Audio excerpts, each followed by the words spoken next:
मेरा नाम है कपिल कुमार सिंह, लेक्चरर मैकेनिकल। मैं आपके लिए पढ़ाऊंगा रेफ्रिजरेशन एंड एयर कंडीशनिंग। आज का टॉपिक है Carnot cycle and reverse Carnot cycle. Refrigeration and air conditioning में टॉपिक आता है कार्नोट साइकिल। कार्नोट साइकिल पढ़ने से पहले हम पढ़ेंगे reverse Carnot cycle reverse Carnot cycle पढ़ने से पहले हम पढ़ेंगे कार्नोट साइकिल। चलिए क्या स्टार्ट करते हैं। स्टार्ट करने से पहले आप हमारे चैनल को लाइक कर लीजिए, सब्सक्राइब कर लीजिए, जिससे कि आपको अगली वीडियो मिल सके। जैसा हमें पता है, ऊष्मागतिकी के द्वितीय नियम के अनुसार एक इंजन से और एक डिवाइस से ऊष्मा की कुछ मात्रा सिंक में रिजेक्ट होगी। कुल हीट सप्लाइड कभी भी संपूर्ण कार्य में परिवर्तित नहीं हो सकती है, अथवा एक वास्तविक इंजन की दक्षता कभी भी 100% नहीं हो सकती है। तब क्वेश्चन उठता है कि दो रिजर्वोयर के बीच कार्य करने वाले एक इंजन की चक्र की अधिकतम थर्मल दक्षता कितनी होगी।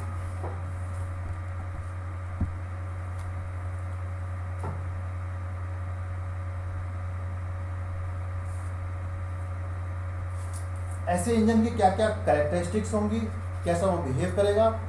ऐसे बहुत सारे सवालों का जवाब ढूंढने के लिए फ्रेंच के इंजीनियर सैडी कार्नोट ने 1824 में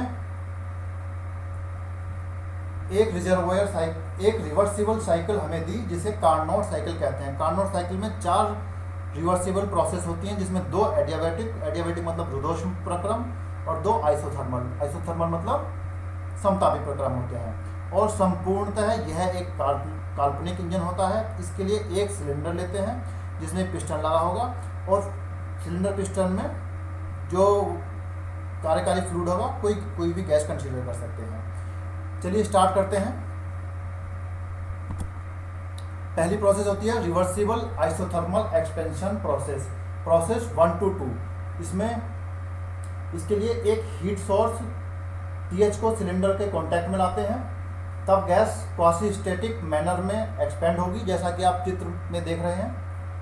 पिस्टन एक्सपेंड करेगा और कुछ कार्य हमें प्राप्त होगा। इसके बाद इंटरनल एनर्जी सिलेंडर की इंक्रीज होगी, प्रोसेस पॉइंट 2 तक पहुंचेगा। प्रोसेस जो होगी वो होगी आइसोथर्मल हीट एडिशन। जैसे QH = P1V1 ln है log, natural log P1V1 natural log V2/V1। इसके बाद में इसको हटा देंगे, हम सोर्स को हटा देंगे।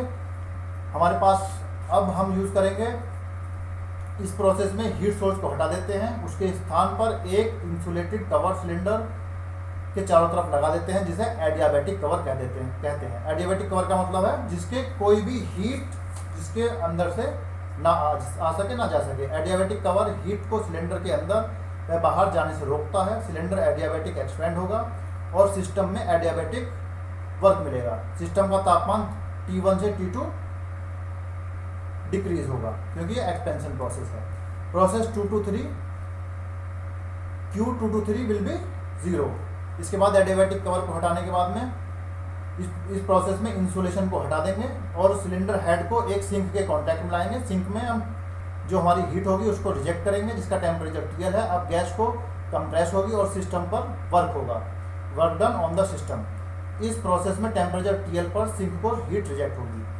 प्रोसेस 3 to 4 में हीट रिजेक्ट होगी, that is QL = P3V3 natural log V3/V1, जैसा कि डायग्राम C में दिखाया गया है।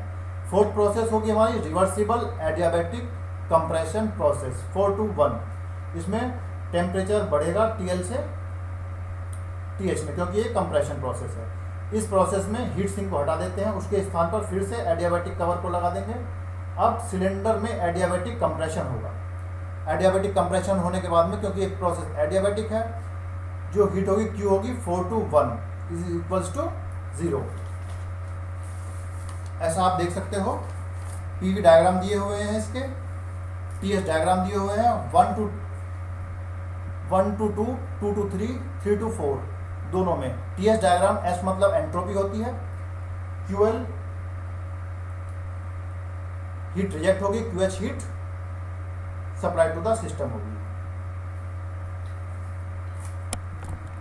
हीट सप्लाइड क्या होती है? QH = WNet + QL। तो WNet क्या निकल के आएगा यहाँ पर?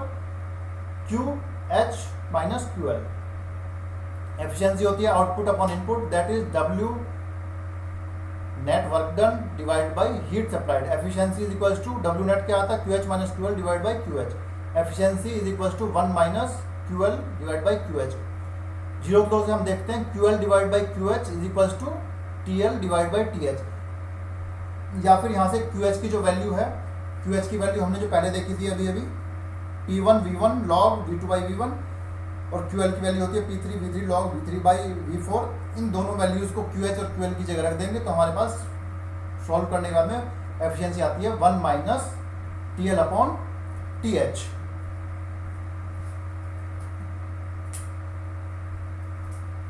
तो यहाँ पर हमारी एफिशिएंसी आ गई है T L.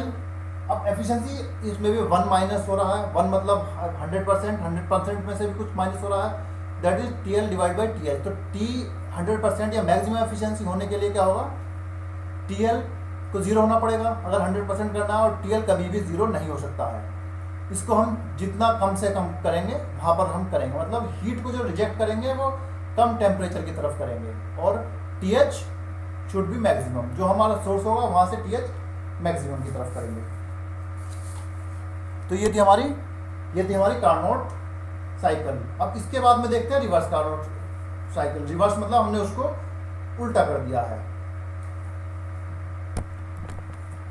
Reverse Carnot cycle refrigerating system के लिए एक आदर्श रिवर्सिबल साइकिल होती है। रिवर्सिबल मतलब जैसे हमने उल्टा कर दिया है 1 2 3 4 को, अब हमने इधर से ले गए दूसरी तरफ से, पहले क्लॉकवाइज थी अब हमने एंटी क्लॉकवाइज कर दिया। This cycle consist of 4 reversible processes, 2 adiabatic process and 2 isothermal processes. Reversible adiabatic expansion process में जैसे हमने पहले देखा था Q1 to 2 में हीट सप्लाई 0 होगी। डायग्राम में पीवी और टीएच डायग्राम में देख सकते हो, डायग्राम बने हुए हैं। रिवर्सिबल आइसोथर्मल एक्सपेंशन प्रोसेस में 2 to 3 QH heat addition process है। थर्ड नंबर पर 3 to 4 में रिवर्सिबल एडियाबैटिक प्रोसेस है, Q3 to 4 is equal to 0। Reversible isothermal compression है, Q4 to 1 is equal to heat rejection process. यहाँ पर COP निकालेंगे इसकी, जैसे ही निकाली थी, refrigerating effect divided by refrigerating work. जो हमारा रेफ्रिजरेटिंग इफेक्ट होगा डिवाइड बाय रेफ्रिजरेशन कार्य। COP of refrigerator is equal to QL upon QH minus QL, या COP ऑफ रेफ्रिजरेटर हो जाएगा TL upon TH minus TL। ऐसे ही हम पंप की निकाल सकते हैं। तो ये था हमारा रिवर्स कार्नोट साइकिल। अगर आपको ये समझ में आई है, अच्छी लगी है, तो चैनल को लाइक कीजिए, सब्सक्राइब कीजिए। Thank you.